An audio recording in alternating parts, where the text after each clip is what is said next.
Good morning. Today we are going to discuss about our second chapter.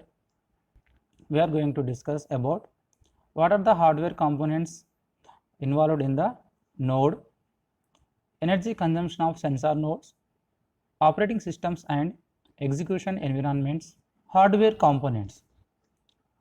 So by depending upon our application, you have to choose correct hardware which can occupy small area. Okay, why? Because these single nodes or these sensor nodes are smaller in size. That's why you have to choose hardwares such that they can occupy small area. So components here nothing but sensor or actuator, communication system, controller, power supply. Selection of hardware also depends on size, cost and energy consumption. Okay, these are the other parameters. You have to select proper hardware which can satisfy these conditions. That is, size should be small, cost less cost and energy consumption. So it is a crucial point in sensor nodes. Why? Because they are not having direct power supply. They can operate by batteries which can dissipate energy or which can be discharged within a short time. So that's why the energy consumption of sensor nodes should be very small. So like that you have to choose those hardwares which are incorporating on node. So in some cases the sensor nodes size should be very small in the range of cubic centimeter. The weight also limited up to 100 grams. They should be cheaper and dissipate less than 100 microwatt power. Sensor node hardware overview. The main components in wireless sensor network are controller. So this controller is nothing but heart of the sensor node, or we can say CPU of the sensor node. Okay, controller, what it can do? It can do simply according to instructions or according to the program which has been written in the controller, it can execute the commands. Communication systems. So communication device is important one which can able to communicate with outer world, nothing but whenever sensor senses some data, whenever it captures some data, it can be processed to the controller. This controller can transfer it to communication system. So in this communication device it is having transceiver, nothing but it has both transmitter and receiver. So it can transmit and receive the data. Memory. So different types of memories we are using. These memories can store the data. And power supply. So we are using different types of power supply. So there are mainly two types of power supplies we have, that is primary type batteries, nothing but non-rechargeable, and secondary type batteries which are rechargeable by observing light or sun rays from the environment. So controller processes all relevant data. Yes, now. So these controllers can process relevant data, nothing but it can execute the program and it can able to process the data. Communication device. It has a device for sending and receiving data over a wireless channel. Sensor or actuators. These sensors can observe physical phenomena and it can be transmitted into electrical signal. And these actuators also known as actors. So these actuators require some control signal. That control signal will be generated by the controller. According to that, these actuators can work. Okay, so these actuators generate, or these actuators can convert electrical signal into physical signal, physical parameters, like in terms of vibration, in terms of some movement. Okay, memory. Different types of memories we are using. The main purpose of memory is stores data and programs. We are using different types of memories as RAM, ROM, flash memories, like that. Power supply. Okay, power supply, as we discussed, there are two types of batteries. We are using primary type and secondary type batteries. Controllers are core of a wireless sensor node and known as CPU of the node. They are the CPU of the node. These can be collects data from the sensors, process the data, decides when and where to send the data, receives data from the other sensor nodes. Okay, why? Because in a sensor network they are having more number of sensor nodes, each can be communicated, decides on the actuator's behavior. Okay, these can be generated some control signals to the actuator. According to that control signals, actuator can work. So there are different options for these micro controllers. So mainly we are using microcontrollers. Why? Because they are smaller in size and they are general purpose processors which are optimized and they can consume low power. That's why in WSN we are using microcontrollers compared to other processors. So examples were internal strong ARM processor, Texas Instruments processor, Atmel Atmega processor. Okay, these are the different types of microcontrollers we are using in wireless sensor networks. So some options, some different processors also there, like digital signal processor, field programmable gate arrays, application specific integrated circuits. So these type of different processors also there. They can be applicable depending upon the situation or depending upon requirement, but among these microcontrollers are more preferred. Why? Because these are having some disadvantages. So these digital signal processors can able to process large amount of vector data. In wireless sensor node, DSP could be used to process data coming from simple analog wireless communication device to extract a digital data stream, usually not used in wireless sensor networks. FPGA, field programmable gate arrays. So the name itself, it is saying that field programmable, nothing but once these processors are released into market, they can be reprogrammed by the user. But these are not used in these wireless sensor networks. They consume more power. ASIC, application specific. The name itself, it is saying that application specific. This can be designed for particular application. This can be used in whenever you require high performance. In that cases we are using these type of ASIC processors. Okay, like high speed routers and switches, we are using these application specific integrated circuits. Memory. So there are different types of memories. RAM, random access memory. Okay, these to store intermediate sensor readings, packets from the other nodes and so on. So they can simply store the data, whatever the data observed by the sensors, or whenever they are communicating with other nodes, this data can be stored in memory. But RAM, sir, loses content if power supply is interrupted. Okay, nothing but these are volatile memories. ROM, read-only memory. So they are permanent memories. These programs cannot be modified again. Once program has been written into ROMs, it is permanent, it is not alterable. Okay. EEPROM, electrically erasable programmable read-only memories or flash memories. Okay. So these RAMs can lose data whenever power loss. That's why these type of flash memories can be used whenever power loss. These flash memories can store the data, and the data can be erasable by using electrical signals. That's why they are called as electrically erasable. You can able to erase the data by using electrical signals, and you can able to write the data. It can be used as intermediate storage if RAM is insufficient or if the RAM power supply should be turned off. Communication device. So communication device is used to exchange data between individual nodes. Okay, this is the main purpose of communication device which we are using. In this communication device, it is consisting of two parts, transmitting, other one is receiving part. In some applications, wired communication can be used in Profibus. In those we are using wired communication. We are using transmission medium like radio frequencies in wireless communication network. The radio frequencies are mostly used in wireless sensor network compared to other options like optical communication, ultrasound, magnetic inductances. Okay, these cannot be used in wireless sensor network, but mostly we are using radio frequencies. Among the above, radio frequency is best because it provides long range, high data rates, acceptable error rates, and reasonably energy expenditure. does not require line of sight between sender and receiver. So these are the advantages of radio frequencies. That's why we are using or preferring the radio frequencies as a good medium. This communication system is consisting of transceiver.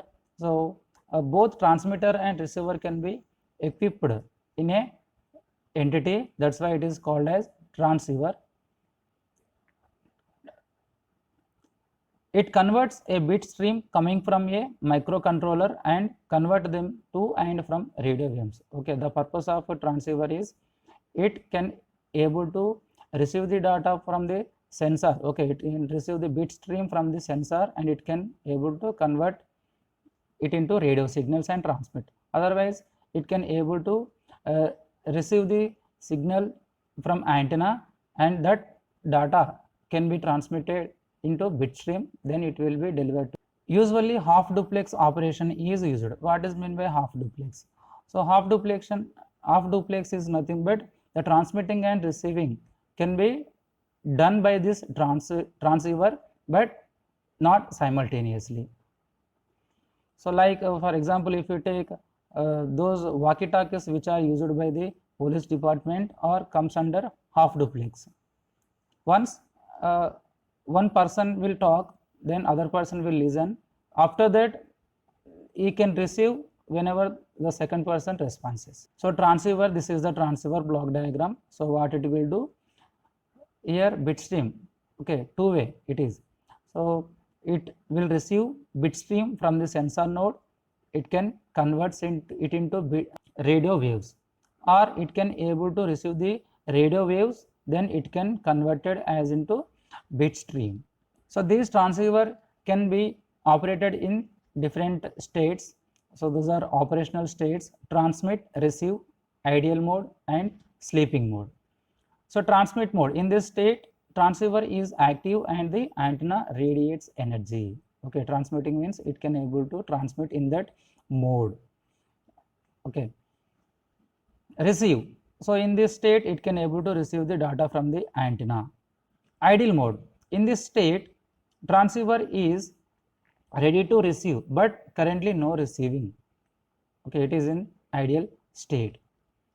Sleeping mode, significant parts of the receiver are switched off. Why? Because to save the power consumption, these transceivers can go into sleeping mode, or whatever the components in transceiver, they should be in sleeping mode to save the power consumption. So for that purpose we are using different types of operating software which can decide into which state the transceiver is switched according to the current and anticipated communications needs.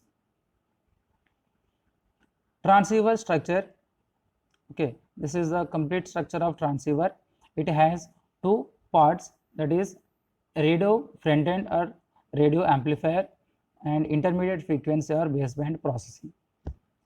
A fairly common structure of transceiver is radio frequency front end and baseband part.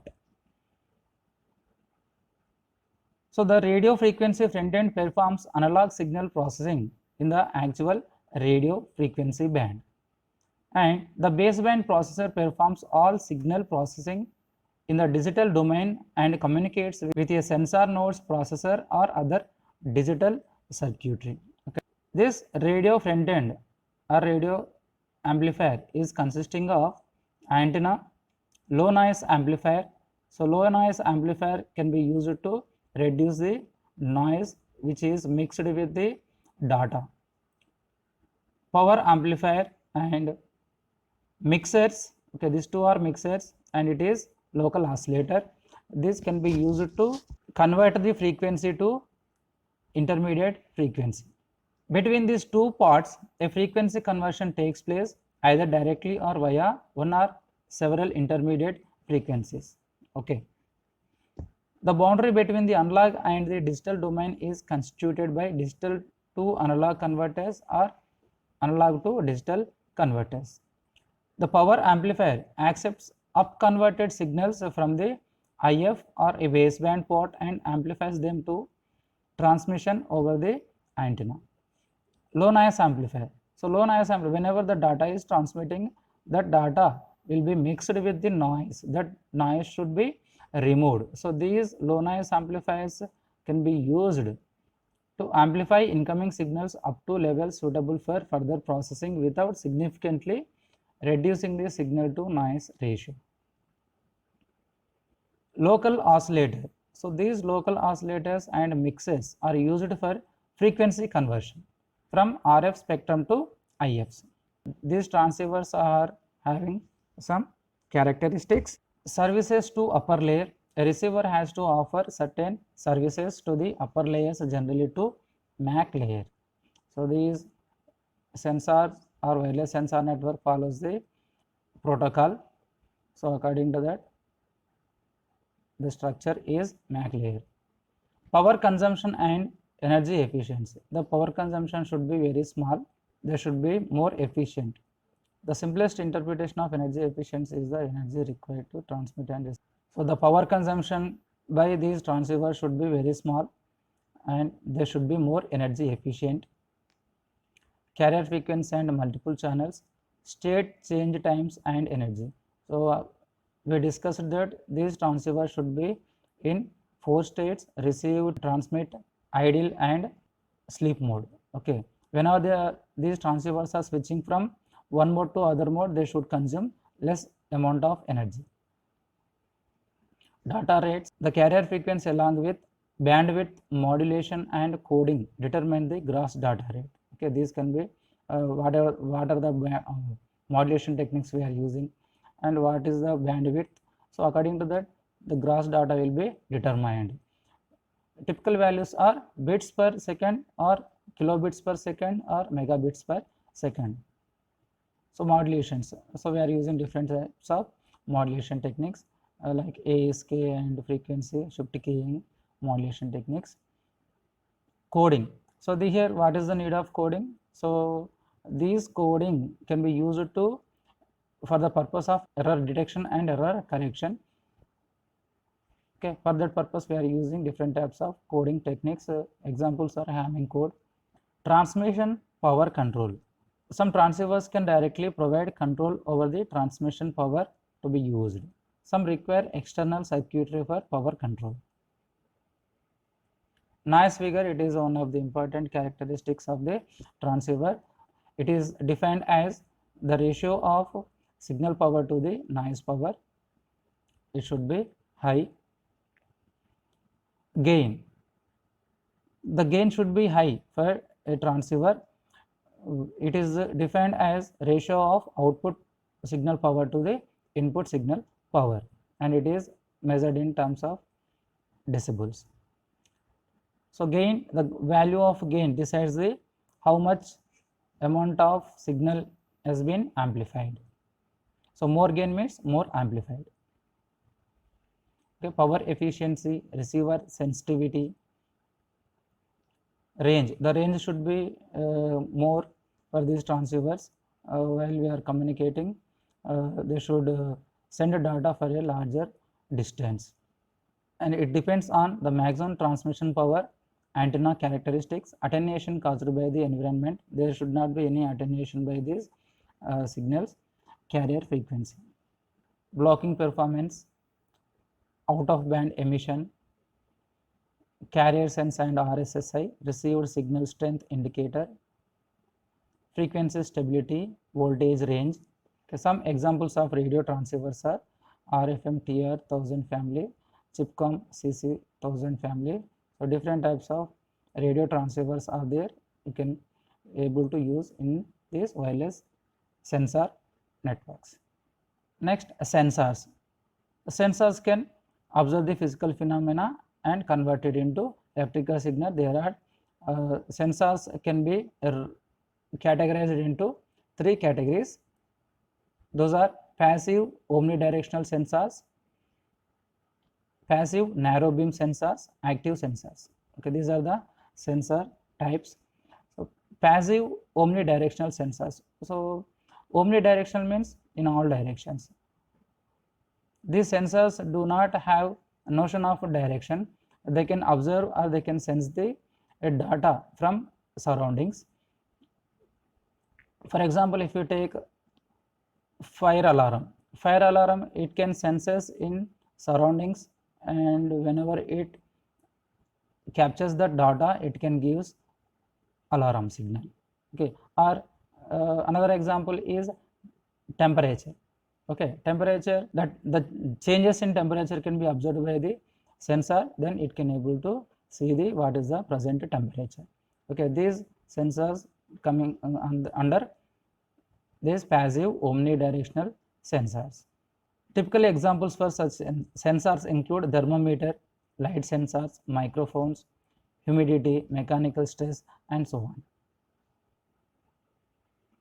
Passive narrow beam sensors. So these sensors having some notion of direction. If you take camera, a camera is nothing but it can capture the data in a particular direction only. Yes or no? It cannot able to capture the data around 360 degrees. It can capture the data in a particular direction. That comes under narrow beam sensors. Active sensors. Some examples for active sensors are seismic sensors. Okay, when some earthquake will going to be occur in a place, those waves can be observed by these active sensors before it occurs. Okay, so these can give some vibrations. So this type of sensors can known as active sensors. And other examples are sonar and radar sensors. Actuators. Sensor is a device that converts a physical parameter to an electrical output, whereas actuator is converts electrical energy into some physical motion.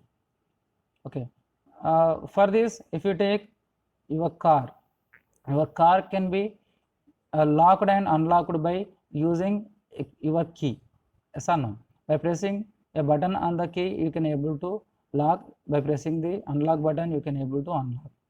So whenever you are pressing lock button and unlock button, those doors will be locked. Yes or no? So how it can be occurred? Those movements in the lock and unlock is nothing but actuators work. Okay, so they can move or they can able to rotate some motors, nothing but they can convert electrical signal into some physical motion. Those are the actuators. These actuators also called as sometimes actors. So this controls a motor, a light bulb, or some other physical objects, and etc. Power supply of sensor nodes. So there are essentially two aspects. First, storing energy and providing power in the required form. Second, attempting to refill consumed energy by scavenging it from some node external power source over time. So power supply is very important in sensor nodes. So there are two types of batteries we are using. Primary batteries, which are non-rechargeable, okay, and secondary batteries, which can also rechargeable. So these secondary batteries can recharge themselves by observing the light or sun rays from the environment. So that process is called as scavenging. So what are the requirements for batteries? The capacity. Okay, what is the capacity of your battery? Capacity is under load. Under load is nothing but whenever they are transmitting and receiving data, when these actuators are working, these sensors are consuming some power. Okay, those are all comes under load. Okay, whenever this load will be going on increases, they can dissipated more. That's why the capacity should be high under load. Self discharging. These can be self discharging even we are not using. In that cases they are self. For example, if you take your mobile phone, even though you are not using, the battery can be discharging. If you take your car, in that you are using battery, if you are not using for a 2 months or 3 months, that battery may be discharged. Even though you are not using, it can be discharges. Okay, so that's why discharging should be low. Efficient recharging. Okay, they should be rechargeable. Relaxation. So relaxation in the whenever they are in idle mode, okay, or whenever all the components are in idle mode, these batteries should be in a position that they should be rechargeable. Okay, like that the battery lifetime can be increased. Unconventional energy stores, DC to DC conversion. So there should be a DC to DC conversion circuit is necessary. Why? Because whenever the battery power is going on decreasing, whenever they are discharging, they may not generate required voltage to the circuitry. So in that cases, it requires a DC to DC conversion circuit. So energy scavenging, nothing but rechargeable batteries can be recharged by using light or sun rays. They can be rechargeable. Some of the unconventional energy stores described above: fuel cells, micro heat engines, radioactivity. Once the fuel supply is exhausted, the node fails. To ensure truly long-lasting nodes and wireless sensor networks, such a limited energy store is unacceptable. Rather, energy from a node's environment must be tapped into and made available to the node. Energy scavenging should take place. So we are using photovoltaics to recharge themselves. Okay. The well-known solar cells can be used to power sensor nodes. Temperature gradients. Whenever there is variations in the temperature, these batteries can rechargeable. So these are all different types of approaching techniques in energy scavenging. So vibrations. So why these batteries can able to recharge themselves whenever they can observe some vibrations from the environment. So vibrations nothing but whenever doors can move, whenever vehicles are moving, some vibrations will be generated. From that vibrations, these batteries can rechargeable. So converting vibrations to electrical energy can be undertaken by various means based on electromagnetic, electrostatic or piezoelectric principles. So this is an example: a generator based on a variable capacitor, pressure variations, flow of air or liquid. So another often used power source is the flow of air or liquid in windmills or turbines. Okay, these are the different types of energy supply comparisons between different energy sources. So here some rough estimation is given how much energy is consumed by these sensor nodes. So number of instructions, energy per instruction is 1 nanojoule. A small battery can generate 1 joule, that is nothing but 1 watt second, corresponds 10 to the power 9 instructions can be sent. The lifetime can be calculated like this: for one day it is 24 hours 60 minutes per hour into 60 seconds, so total 86,400 seconds per day. Then the power consumption is given by 11.5 microwatt power. Okay, this is the power consumption by that particular sensor node. So multiple power consumption modes. So to save the power, we have to use this type of power consumption modes. Do not run sensor node at full operation all the time. If nothing to do, switch to power save mode. Okay. Typical modes: controller. The controller can be either in active mode, idle mode or sleep mode. Radio mode: turn on or off transmitter or receiver, both. Okay, whenever you are not using, they should be in either turn off mode. Strongly depends on hardware. Okay, so these power consumption can be depends on the what type of hardware you are using. Okay, these are the energy consumption by different processors. Okay, MSP 430 processor, Atmega processor. Switching between modes.